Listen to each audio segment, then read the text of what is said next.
first of all, sir, um, during the fresh years of President Trump, after after he was cap- after he was catapulted to the U.S. presidency, he mentioned that he would not let China take total possession of the West Philippine Sea, or as they call it, South China Sea. Sir, I would like to maybe hear from you, how is he now committed to that statement, sir? And the second question, sir, um, um, may we know from you, sir, the wave or the trend or the opinion of the U.S. Congress with regard to the um, um, shall I say, conquering of the China of the West Philippine Sea, because as you know, their nine dash line um, considerably occupies the whole area. So maybe hear from you, so JC, could we park the question, yes, the sir. next set of questions Yes, sir. for a few Let, minutes? let me ask a clarification. You asked me what's the opinion of the U.S. Congress? Yes, sir. Okay. My second question, sir, is with regard to the opinion of the U.S. Congress on the conquering of the China on the West Philippine Sea, sir. Sir, before I believe JC, that. could we give Mr. Lo the chance to address the first two questions? Yes, sir. Thank you. Thank you, sir. Okay. Well, thank you. I think when it comes to, we call it South China Sea too, because that's just whatever the map, but we understand that parts of it are called West Philippine Sea. So I'll call it South China Sea because that's the more standard international usage for that.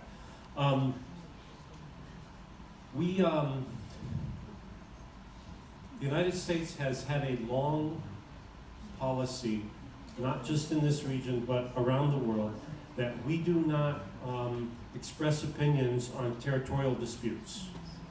Our only view is that territorial disputes should be resolved peacefully and in accordance with international law. And so that's why we will always push for dialogue and peaceful resolution. We understand that there are a lot of countries that have competing claims related to whether the territorial waters, exclusive economic zone waters, or islands and other features in the region itself. We don't have a particular, we do not take a position on whether this particular island belongs to China or Vietnam or Malaysia, the Philippines, or whatever. We want those disputes resolved in a rules-based way. We thought that the effort of the previous Philippine government to take the matter to the International Arbitration Tribunal was exactly appropriate. That's exactly how those disputes should be resolved, and we support the ruling that the tribunal issued. With regard to the 9-dash line, I have to be polite because I'm at a Catholic university. We think it's garbage. We think it's garbage. There is no such thing as a 9-dash line recognized in international law. It's a complete power grab by China. We refuse to recognize it. And so, because of, obviously international maritime law has different parameters. There is territory that may belong to one state or another. There are territorial waters that generally extend 12 miles out. Obviously it gets complicated when you have lines and angles and things like that. There are economic zones that are not the same thing as territorial waters, but they have certain implications as well. But I think that what you've seen intensify under the Trump administration related to China's activities in the South China Sea, first of all, is a very forceful, very public denunciation of China's militarization of some of the features in that region. As you know, they've installed missile sites on some of those features. They have created artificial, can't really call them islands, but they've created artificial physical features. They've caused tremendous environmental damage through some of their dredging activities. We We condemn all of those illegal activities. The Trump administration has been very vocal in criticizing the militarization that China has been undertaking. And since the United States also does not agree with China's view that waters, that the South China Sea waters belong to them and would trigger certain requirements from other states, what you've seen intensify, especially in the last year, year and a half or so, has been an increase in the number of what we call freedom of navigation operations, foreign ops sometimes.